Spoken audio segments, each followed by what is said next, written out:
Assalamualaikum warahmatullahi wabarakatuh. Perkenalkan, nama saya Zailul Nur Adifin. Saya dari kelas BKI 4E dengan NIM 2015-2019 Di sini saya akan menjawab ujian akhir semester. Yang pertama, itu soalnya jelaskan apa hakikat komunikasi antar pribadi. Baik, komunikasi antar personal atau antar pribadi atau bisa disebut komunikasi antar pribadi adalah suatu interaksi antar dua individu yang saling berinteraksi dan saling memberikan umpan balik atau umpan balik satu sama lain. Soal yang kedua, apa unsur-unsur dalam komunikasi antar pribadi?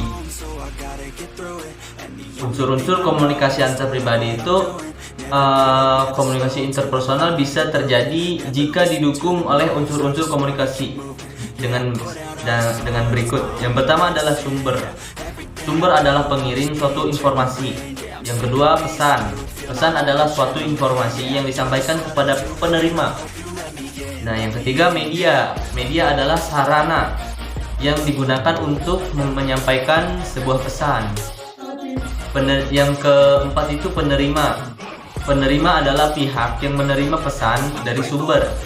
Yang kelima itu efek. Efek adalah perubahan yang diterima oleh si penerima sebelum dan sesudah penerima pesan. Dan yang keenam, umpan balik. Umpan balik dalam bentuk tanggapan dari penerima atas pengaruh pesan yang telah diterimanya. Dan yang ketujuh, lingkungan. Lingkungan adalah situasi atau keadaan tempat berlangsungnya komunikasi interpersonal. Jawaban nomor 3. Bagaimana komunikasi antar pribadi dapat mempengaruhi seseorang, baik sikap, perilaku maupun paradigmanya. Pada hakikatnya, komunikasi antar pribadi adalah komunikasi antar komunikator dengan komunikasikan, sehingga komunikasi ini paling efektif mengubah sikap, pendapat, atau perilaku seseorang.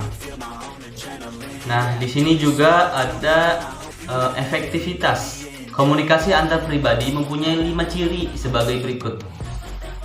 Yang pertama itu keterbukaan, openness, kemampuan menanggapi dengan senang hati informasi yang diterima di dalam menghadapi hubungan antar pribadi.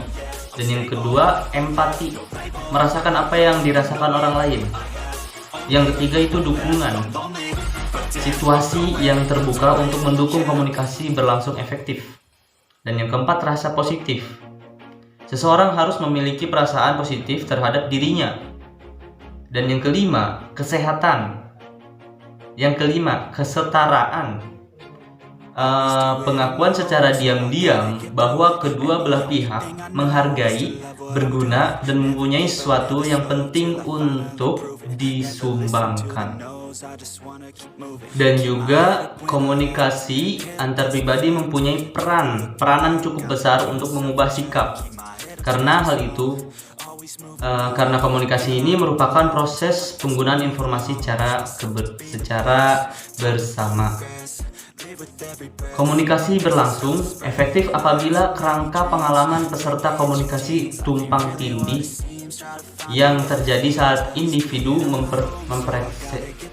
mempersepsi, mengorganisasi, dan mengingat sejumlah besar informasi yang diterima dari lingkungannya. Dan soal nomor 4, dalam kelompok, bagaimana komunikasi berlangsung? Apa saja bentuk-bentuk komunikasi kelompok? Proses komunikasi kelompok pada dasarnya sama dengan komunikasi pada umumnya. Komponen dasar yang digunakan dalam berkomunikasi adalah komunikator atau pesan, media, dan respon. Akan tetapi dalam komunikasi kelompok, proses komunikasi berlangsung secara tatap muka dengan lebih mengintensifkan tentang komunikasi dari individu antar individu dan individu dengan personal, struktural, atau formal. Akan tetapi, jika individu tersebut bertemu dalam satu forum yang dihadiri anggota kelompok atau komunikasi tersebut, maka komunikasi yang berlangsung akan cenderung menggunakan bahasa yang lebih formal.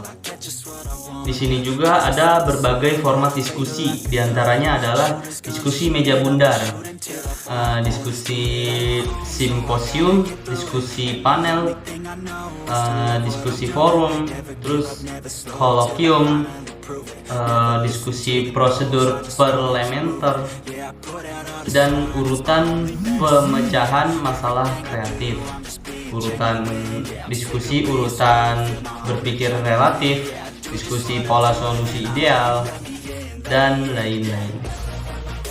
Terima kasih. Cukup sekian dari saya. Wassalamualaikum warahmatullahi wabarakatuh.